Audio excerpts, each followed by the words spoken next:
Coming up, a former Secretary of State that became a household name has died at 100. Dedicated to Eastern and Southern Kentucky, this is WYMT Mountain News at 11.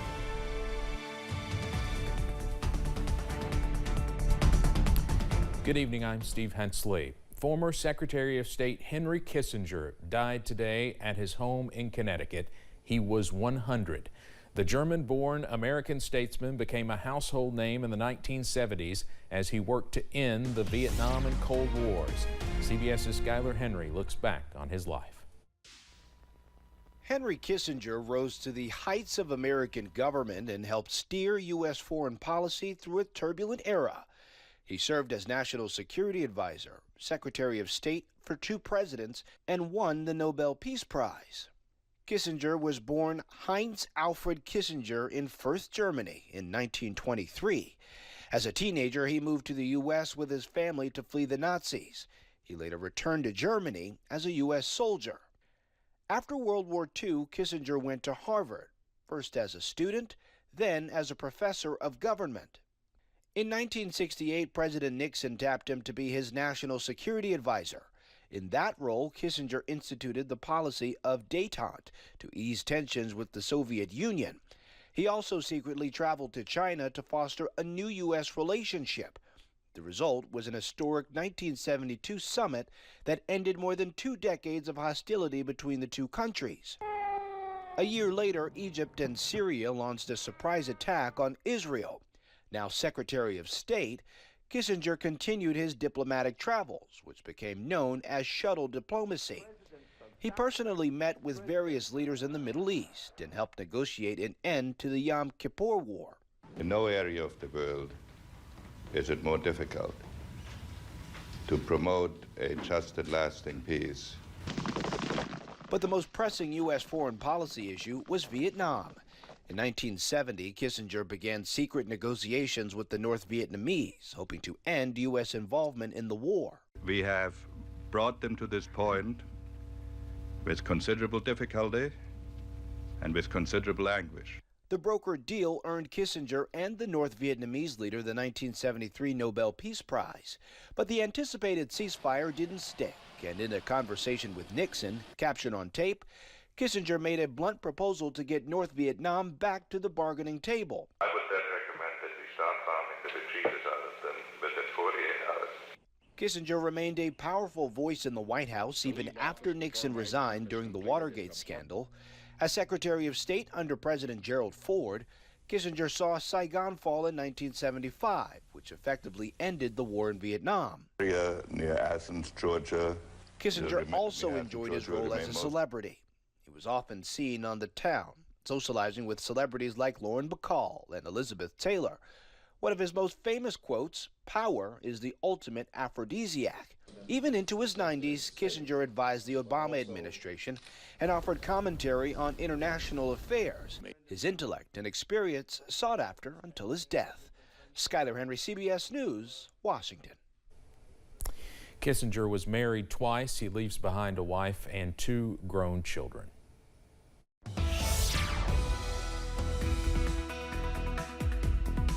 Well, as promised, temperatures were better on your Wednesday compared to Monday and Tuesday. Highs earlier this week in the 30s, but today highs topped out in the upper 40s and lower 50s. Let's take a look at those high temperatures. Up to 51 today for Jackson, also Pikeville, 54 over in Somerset, 52 for London. So we were close to average on your Wednesday, and more near to above average weather is on the way on Thursday, also on Friday. Those temperatures tonight, though, are cooler back in the middle to lower 30s as you wake up on Thursday. And again, we are watching out for those clouds to increase as that next weather system is knocking on the door by Friday. But again, we stay dry into tonight and more dry weather on the way on Thursday. We do stay under a partly sunny sky. Those temperatures topping out in the upper 50s on Thursday, also Friday. But we are watching out for that next weather system by Friday. Some more showers on the way. Also some breezy weather on tap for Friday. And then a few more rain chances and some 60s on the way for your weekend. Those details plus your full 7-day forecast coming up in just a few minutes. Steve? Cameron, thank you.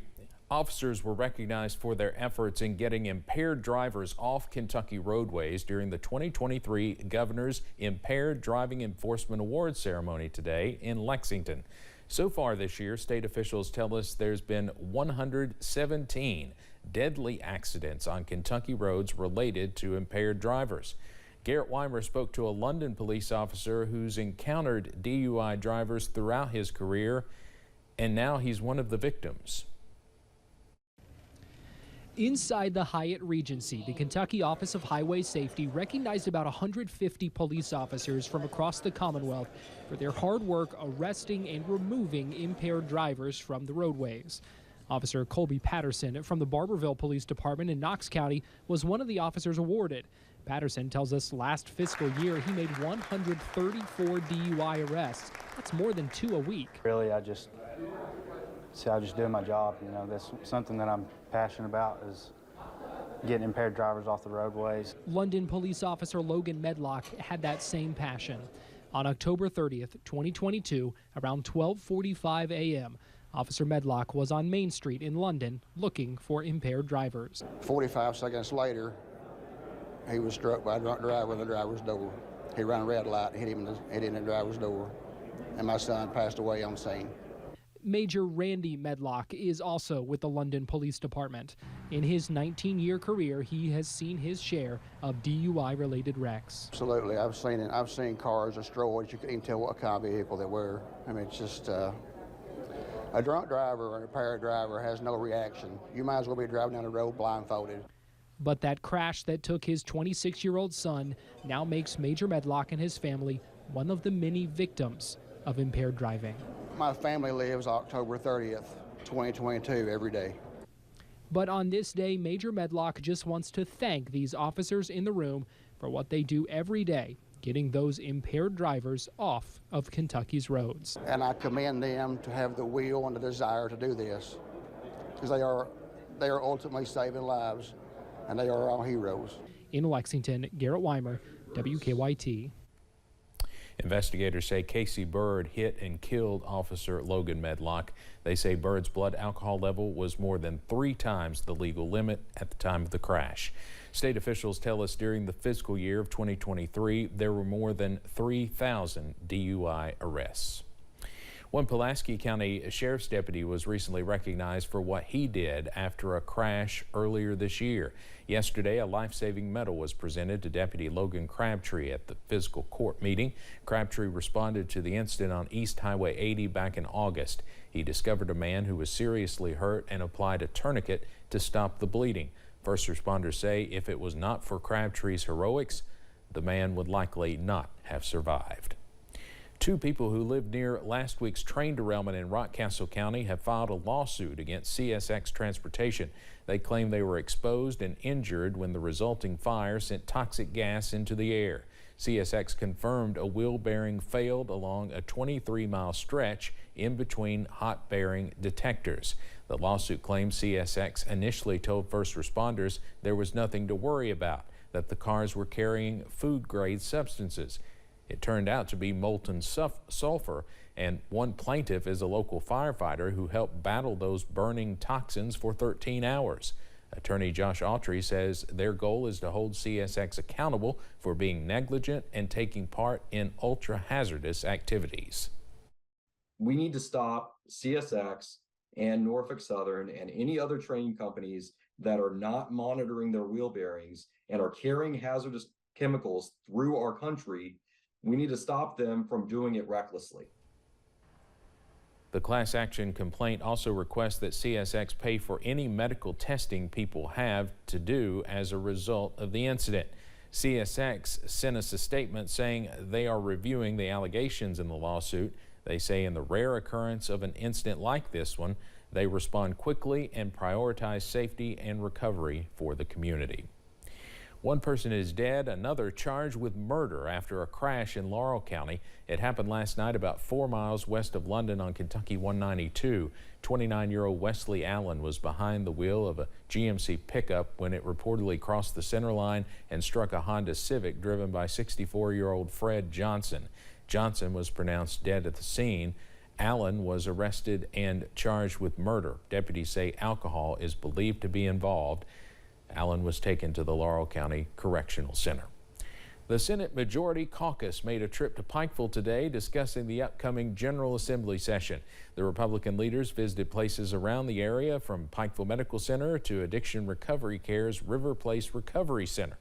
The group then hosted a news conference talking about some of the plans for the legislative session, which is a budget session.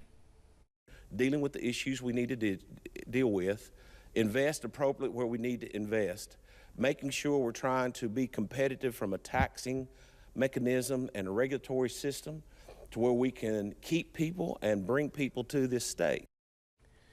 The lawmakers say trips like this help to inform the decisions made in Frankfort. Attorney General Daniel Cameron announced a nearly $1.5 million settlement with State Farm. The agreement settles allegations that State Farm failed to adequately identify and disclose to some Kentucky customers uninsured and underinsured coverages available under their policies. In addition to the money, State Farm has strengthened its notification policies, trained staff, and implemented a database search tool. Earlier this evening, the first of two Disaster Recovery Action Plan town hall meetings was hosted in Hazard. Community members got the opportunity to voice their thoughts on where the nearly $300 million allocated to our communities impacted by the 2022 flood should go. The funding is from the U.S. Department of Housing and Urban Development in Community Development Block Grants. Housing Development Alliance Director Scott McReynolds says these meetings are important. The Department of Local Government as the administrator and HUD as the agency that oversees it actually are required by law to take into account the public comment. So it's just really important for people to speak up and let the two agencies know what the need is, where the money's going to be best spent, and then how the money gets spent.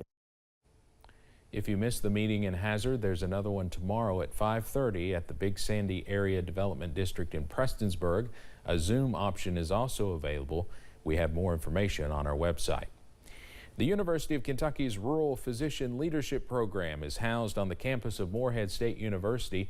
Recently, the program received funding from Anthem Medicaid that will provide multiple scholarships. WYMT's Madison Carmouche has more. UK's Rural Physician Leadership Program began in 2008, and since then the program has graduated 110 physicians. We use an old map from like 2014 where a whole bunch of counties in eastern Kentucky are medically underserved. And so our mission is to take people from rural areas, hopefully rural areas of Kentucky, and help them to be trained and do their clinical rotations in a rural area and increase their desire to then practice in a rural area. So we get a large amount of our students from eastern Kentucky, but we also take rural students from across the country. Students say the program offers them more than a medical degree. And so I think the benefits of this program is you're not just learning medicine, you're not just learning how to serve the population, but you're also learning how to be a leader in rural communities, which is also a huge asset to this program. I mean, we do a healthcare leadership class at the Morehead State University where we learn how to manage a business and how that side of things work. The $100,000 in scholarship money from the Anthem Rural Medicine Scholarships will go to fourth-year medical students who plan to practice in rural areas. I think this is opening the first door of many for people to have the opportunity to advance those physicians and give them the incentive to stay in a rural area by offering scholarships and different financial incentives to ensure that they continue to practice rural medicine just as they've been trained in. Of those 110 graduates, 46 of them are practicing in rural areas, with 35 of them being in Kentucky. In Morehead, Madison Carmouche, WYMT Mountain News. The program will begin accepting applications for the scholarships in January of 2024. Coming up on Mountain News at 11, a World War II soldier from southern Kentucky finally returns home.